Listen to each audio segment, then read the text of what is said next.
台湾人，我们不认识彼此，但我们知道我们是兄弟姐妹，我们是家人，我们是一个想象的共同体。今天透过人民的意志，想象的共同体在这个地方重现。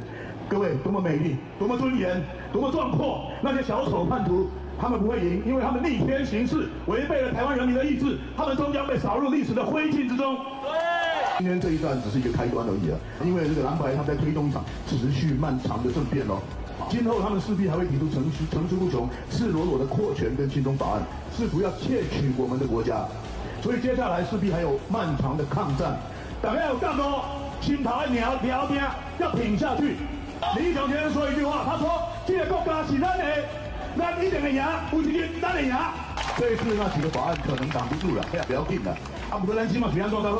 首先，我们要要求赖清德总统跟主席卓荣泰院长根据宪法善用行政权来制衡立法权的暴走。第二，我们要求司法院跟宪法法庭以独立司法权制止立法权的非法违宪行为。最后，我呼吁我们在座以及电视前还有全台湾的公民，从今天开始，对立法院所有以缺乏程序正义通过的不合理的决议法案，所有滥权召唤、询问和调查的要求，各位，我要求你们对他行使抵抗权，展开全民公平、公民不服从的行动。